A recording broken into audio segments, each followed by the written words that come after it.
Test, test. Coulter sound good? Check, check, 1 2 1 2.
Good evening and welcome in to Tornado Live, sponsored by Black Horse Pub and Brewery.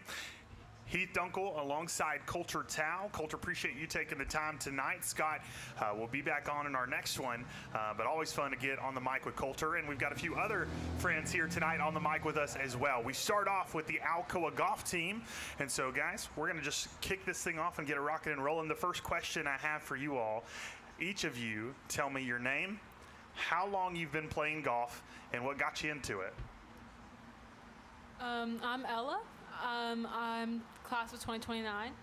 I am a freshman, well, obviously, and I started playing golf like as soon as I could pick up a club, but like competitively for 8 or 9 years, I think. I'm Haley. I'm a freshman. I started playing golf probably whenever I was 10, so 4 or 5 years ago. I'm Callaway. I'm a senior, and I've been playing golf since about 7th grade, and really just got into it from my friends. We all just kind of started playing together and just had fun and stuff. I'm Parker. I'm also a senior. I actually only started playing like 2 years ago. The golf team needed an extra player. Had just got some clubs, so joined in and can hit it kind of far. That's really it. I love it. Some unique variations of stories. Some who just immediately knew that was their gift, and then some who are like, hey, we're just doing it for fun, and there's nothing wrong with either one. Next question for you. How is the season going so far, and what's next? I got it. I think the season's going good so far. It's been a little inconsistent, but I think we're working out the problems we got, and I think our next tournament is our biggest tournament of the year, so I think we're all going to come together and play good and hopefully move past and go to state. Awesome. Well, I'm going to go ahead and turn it over to Coulter. He's got a few questions for you. Coulter, go ahead. First question I have for you guys, what do you think are the most important personal qualities for a successful golfer? I would probably say composure. I'm not very good, so whenever you get a bad shot, just being able to compose yourself and hit the next one, not thinking about the one before, for sure, yeah. Adding on to that, I think like resilience and discipline. Like you have to have the discipline to practice to become consistent, and resilience to, like he said, move on from bad shots and be able to minimize damage in your round. All right, and next question I have for you guys, describe a time you pushed through a challenging moment and what you learned from it. I'll say last year in districts, I started off worst I've played all year, and then I got myself together and ended up finishing up not too bad. So I'd say that's a personal time for me. Next question, what advice would you give to someone who is considering joining the golf team? Don't knock yourself down, because golf is a really hard sport mentally, and you have to get there first before you can be good at it, and it's just a really hard sport to learn and be good at. All right, and final question I have for you guys, what motivates you to be your best in the classroom and the golf course? I just try and do it for my parents and especially for myself, because I like to invest in my future. And I think that having great academics and like having like a scholarship for sports is definitely going to help them out, especially for how hard they work for me in general. And I think that I just want to like give back and help them a lot. All right, thank you guys. Okay, I'm going to add one additional question in here, and this is for my guys who just kind of picked it up for fun and just kind of learning it a little bit. So I know from experience that when I was in high school, I had 1 or 2 sports that I was really committed to, but then in the off season I was kind of bored and I wanted something to do, and I joined another sport that maybe wasn't my original love or my original sport that I was focused on, but once I got into it, being the competitor I wanted to get better at it. Right? So even though it was just for fun, I couldn't just like be okay with that. Like I was still in my head going, no, I've got to get better. Like I've got to figure this out. So is it one of those things like when you get into the sport, are you guys the same way? And who do you pull that advice from to kind of push yourself to be better, even though it's just for fun? I would say a lot of it I pull from like the team around us. Mm-hmm. We've got a foreign exchange student, Matisse. Mm-hmm. Since he's came in, I played last year, I was not very good. And I just struggled with all of it, but he's came in and helped me a lot. So him helping me iron out some of the problems and all that, I definitely think that's been the big help this year. But yeah. Awesome. I love that. Anybody else? Yeah. Yeah, I definitely just want to do it for my team, even if just want to try and make it as far as I can for them. And that really motivates me as a player. So. I was going to say, you've got two really talented young ladies right here, too, that probably Yeah, we got a can give you super some solid talented advice. team. So That's awesome. Well, last question for you guys. Who is your favorite golfer, and who do you model your game after? We'll start here, and we'll work our way that way. Mine goes hand in hand. I really model myself after Wyndham Clark, and he really inspires me because if you watch the show Full Swing on Netflix, you see how difficult, like mentally, it is for him because his mom passed away and he's dealing with a bunch of stuff. And on top of that, he's trying to keep his composure on the course, which he had problems with. And he got a sports psychiatrist, and it really helped him out, and he really powered through, and then ended up winning a lot of tournaments. And it really inspired me to keep my composure on the course, like we said, and just be more resilient. Yeah, love that. So for my part of my game is Bryson, because he seems like a very positive, energetic person, and he has the mindset to go out and practice and get better. And then if I want to score, like Tiger Woods, of course, not in life, but just as golf. my favorite golfer, I'd probably say Scotty Scheffler, because he's a great person on and off the golf course, which is important to me. And who I model my game after, that'd probably be Bryson DeChambeau. Yeah. I like hitting it far, so yeah. Yeah, I'm probably the same as Callaway. I like watching Bryson. I like seeing him hit it far. And then I'd probably model it the most after him. I hit it far, but chipping and putting's a little bit more of a struggle. Yeah. Yeah, we talked to Smeltzer last year, and he said Tiger as well when it came to someone he kind of looked up to in regards to his golf game. And we were talking about how, Tiger really kind of changed the sport, and how when it came to Sundays, you knew Tiger was going to have his red polo on and be ready to dominate and take over the golf course. So I love that. Great answers. A great group of young men and women here who we certainly wish you all the best as you progress throughout the rest of the season. Go dominate for the Tornadoes. We can't wait to see what you all do.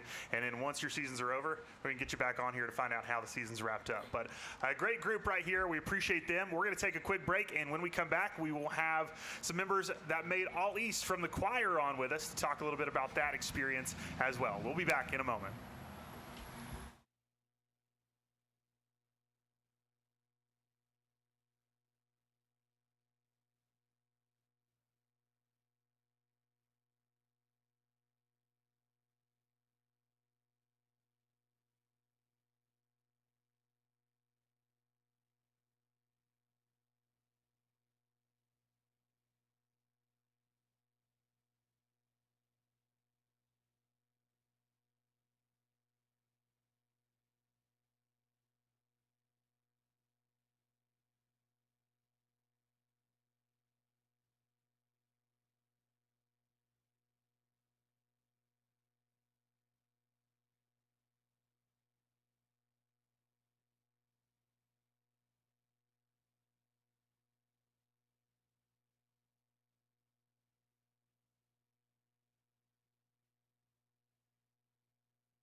Welcome back into Tornado Live, sponsored by Black Horse Pub and Brewery. We started off with the Alcoa golf team. Now we've got members of the Alcoa Singers who all three of them have had the honor of making All East. Super proud of these three individuals. Certainly brings back a ton of great memories from being in high school, and I can't wait to talk to them about theirs. So the first question for you all, your name, what year you are, and how long have you been singing? My name is Margaret. I'm a senior, and I've been singing since I was in kindergarten. My name's Parker. I'm a senior, and this is my second semester in choir. My name's Hannah. I'm a junior, and I've been in choir for 4 years. I've been singing all my life. Yeah, absolutely. Well, okay, guys, so next question for you. So you made All East.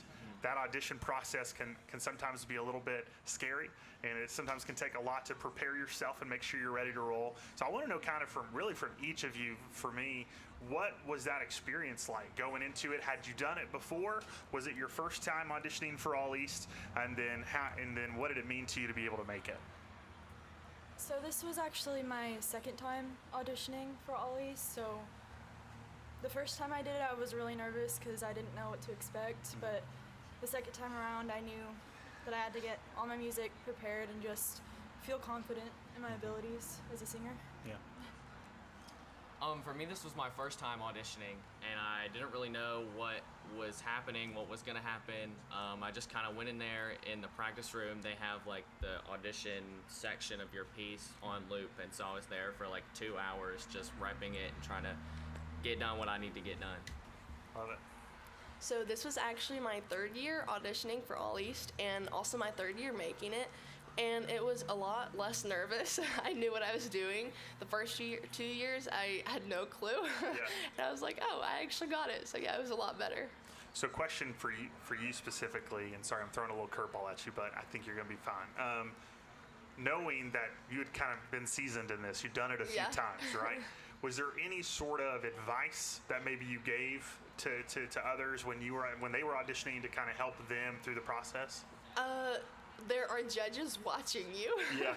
My sophomore year, I didn't realize that, and I thought that I would just go in a room and the judges wouldn't see me. And I walked in and I saw seven or eight angry faces. I was like, oh! So yeah, I just freaked out. But yeah. They're people. Yeah. You walk in and you're like, they're trying not to show favoritism, and they're just like staring at you, and you're like, what did I do? Like, yeah. You're just like, I'm sorry. Well, congratulations. That's an awesome Thank honor, you. making it multiple times. That's fantastic. Yeah. Coulter, I'm going to turn it over to you and let you ask them a few questions. Thanks, Heath. First question I have for y'all is, what do you like most about being in choir? I really like the relationships and the connections that we form. It's just like a strong community, and everybody's so close. Yeah, I love that. All right, next question I have for y'all. What advice would you give to someone thinking about joining choir? I would say to go in with an open mind and not immediately have an opinion on like certain songs or certain people, and just try to have fun with it. All right, and my final question is, what is your favorite performance or concert that you've participated in, and why?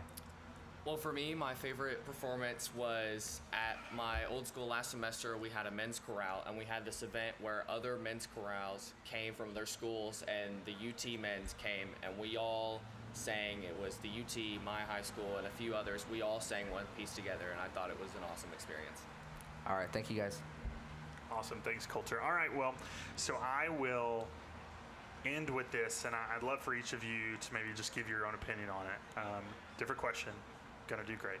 I felt like every year I was in choir, each group I was a part of in high school and singers had a different vibe. There was a little bit of difference about each of them that I remember and I cherish. So when you think about, and I know it's still kind of early in the year, but you're already really kind of grinding, preparing for JB Lyle, experiencing things with your classmates already. Talk to me a little bit about what you love about this year's group. I think this year, since it's my senior year, I'm really enjoying being a important figure in the class and being able to lead the freshmen and like my underclassmen and just having a bigger role in the choir. Yeah. Yeah, I think since us three are kind of more, I guess, experienced choir people, really trying to set the younger people up for success, I think is something that we all kind of take a little bit seriously, and making sure that they can do what they need to do after we graduate. And so I really enjoyed kind of helping out and like teaching a little bit and giving my knowledge to the people who are newer. Yeah. I feel like a better prepared singer than I was my first 2 years, and I just feel a lot closer with the choir members now, and I can just be a good role model for them. Yeah. There's some pride behind it, right? You want to not only have a really good senior year, but you want to kind of leave it in good hands, set up your classmates who are coming to be the leaders after you. And so I would just tell you, that's awesome. I love that all you guys are doing that. And I would just definitely tell you too, like, be in the moment, enjoy every single moment you can. It flies by quick.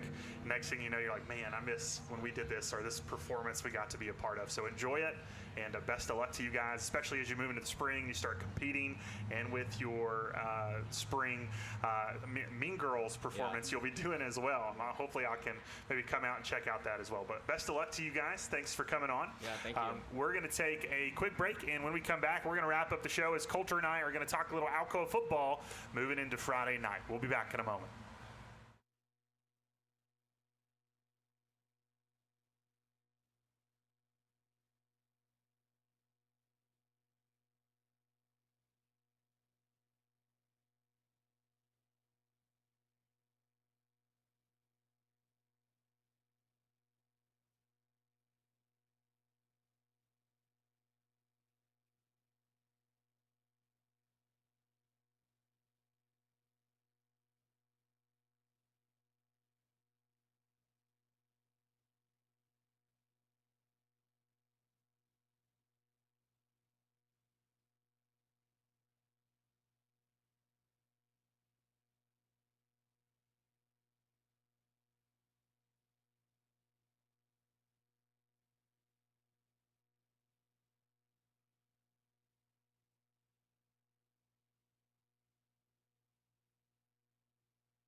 Welcome back into Tornado Live, sponsored by Black Horse Pub and Brewery. Heath Dunkel alongside Coulter Tao.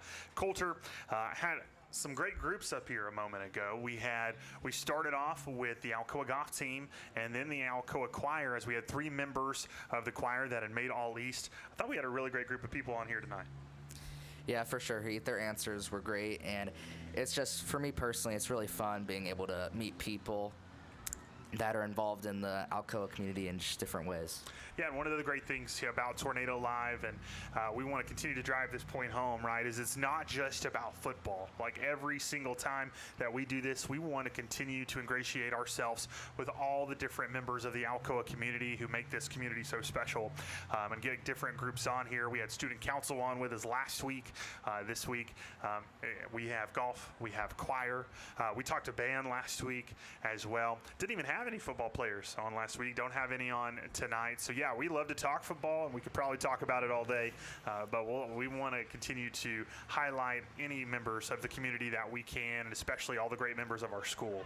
But Coulter, moving on from those two, and now talking about another sport, like we said, we could talk about all day. Let's talk a little bit Tornado football. Alcoa comes into Friday night 5-0, 2-0 in the region. But one of those wins in the region came last week. They came against Union County in a monster win against a familiar foe, the only familiar foe in 4A football that they've seen in Union County. As Union played them last year in 3A, Union moved up. Well, unfortunately, they couldn't escape the Tornadoes. They moved up as well. Let's start there. Talk to me a little bit about your final thoughts from Friday night. Well, Scott, just a couple stats from last week. The Tornadoes, 250 passing yards and 126 rushing yards, 15 rush attempts and 11 pass attempts. So what we kind of talked a little bit about on air last week, and what we've really been able to talk about all season long, is this balanced offense out of the Tornadoes. They have such a balanced offense that other teams, like maybe Gibbs, we saw them, they like to run the ball a lot. And when you have this really balanced offense, it keeps teams guessing. It really does, and not only the offense, who's been really impressive, but talk about the defense. Defense, 178 yards last week allowed to Union County, 163 through the air, 15 on the ground. I'm going to drive that point home over and over again this season. Our rushing defense has been phenomenal. Yes, it really has, Heath. You know, last year we lost guys like Eli Owens and Jameer Turner, but this group of guys this season have just been able to fill in those gaps so well, and they've done such an amazing job. And the biggest rushing yards allowed this season has been 100 out of Gibbs. And not to discredit them or anything, but you could say they got a lot of that in the third and fourth quarters when we brought some younger guys in. So just, this team has been so amazing, especially the D-line. Yeah, it certainly has. Blair Goodson, one of those that comes to mind. Carter Cowart's having a really good season on the D-line as well. I think Big Ton has gotten some opportunities. A lot of different guys rotated in on the defensive side of the ball. Kenny Harris, another one I think of. And then on our linebacking core, some of those guys, Darius Suddarth has had a really good season. Kate Stennett, I believe, leads the team in tackles with 16.5 tackles so far this year. And then a young player on defense that also got a little love on offense last week, Man Henry, I think is only going to get better, and he's only a sophomore, started getting some opportunities as a freshman last year. Coulter, I told Paige when she was on the mic with me last week on Friday, Man Henry's one, and you got to see this guy last year in Eli Owens, but Man Henry's one that if he continues on his trajectory and the way he's built and his size and his athleticism, I could see him being the next Eli Owens of Alcoa. Yeah, for sure, Heath. Another thing to add on to that, you talked a little bit about young players. A great thing with this Alcoa team is we don't have a lot of seniors on the roster this year. A lot of our players are juniors, like Thomas Manu. Got a couple sophomores too, but another thing with this Alcoa team is when we get into that running clock in the second half, we can bring some of our inexperienced guys in. I think it's great to sort of get experience in those guys. Yeah, Luca Dougherty, one of those young men who made plays on offense at quarterback, coming in and replacing Manu later in the game. Also made plays defensively. 2 interceptions, ended up being our Print FX Player of the Week, brought to you by Kenny Jarvis of Farm Bureau. So congratulations to him. Can't wait to get that plaque to him. That's going to be a pretty special moment. I know he was really excited to be named that and then get that interview after the game. But you talk about that balanced offense. You know, I had a chance earlier today to kind of take a deeper look at our total offense throughout the year.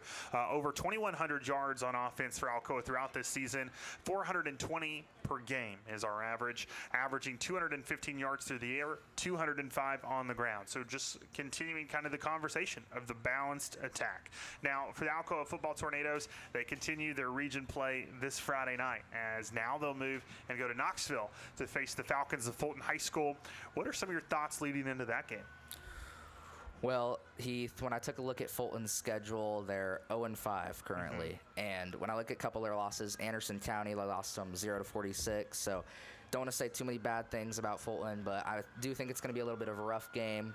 One of those games we might get into that sort of continuous clock and be able to get inexperienced players in it in the second half. Yeah, I mean, anything could happen, but I do agree that the schedule so far could certainly make you, lead you to believe that. They had a game last week where they did battle against the Mountaineers of Heritage High School. Heritage got out to a big lead, and then Fulton kind of fought back, and then Heritage was finally able to put them away. And as a Heritage grad, it got me a little nervous for them, as we saw with Anderson County the week before. They got off to a big lead, and then Anderson County took off and won that game. Pivotal win in the region for Heritage. Still kind of lining up to what I'm thinking this region's going to look like in your top four. I think Anderson County and Alcoa 1 and 2 in some form or fashion. Gibbs and Heritage 3 and 4 in some form or fashion. Now, I don't want to take anything away from Carter. I think Carter's kind of that wild card 5 spot that we could see maybe a change between one of those 3 teams in Heritage, Carter and Gibbs. But right now, that's how I think that one's going to shape out, and we'll certainly find out more as the season progresses. But yeah, Fulton coming off a really tough game against Heritage, still looking for that first region win, still looking for the first win of the season. They're 0-5, they're 0-2 in 4A, but always a tough place to play. I've said this before on air. My one memory, my last memory at least, of being at Fulton High School, in the middle of the game, I think it was, we had a sinkhole. So like just a part of the field just disappeared and just dropped. Luckily, no players were over the field when that happened in that spot, but it just totally derailed the game, and we had to call it from there. But yeah, so hopefully no sinkholes. Hopefully they've cleaned all that up. But it'll be fun to go back to Knoxville, somewhere I grew up before I moved out here for middle school near Fulton High School. So it'll be fun to kind of go back there as well and reminisce. And so we're looking forward to seeing what Alcoa does. But it should be a really fun night. Something important to note, we're going to post online as well on Too Hype to make sure everyone is aware as we close this out. But we want to let you know there will only be 2 ways to listen on Friday night to the Alcoa game.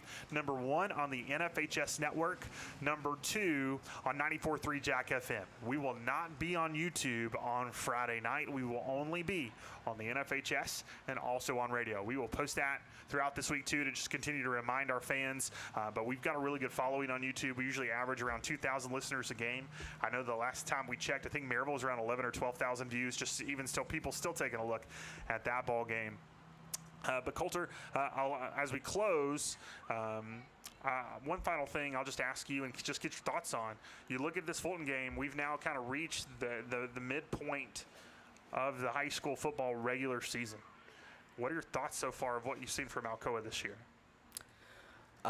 Dominance. You know, a couple weeks ago, me and Scott were able to talk to a couple of those football players, and a couple of their goals were they wanted to win state and beat Maryville, which they got done, and have an undefeated season. And they're inching closer and closer every time they get their win and have a chance to pick up their 6th of the season this week.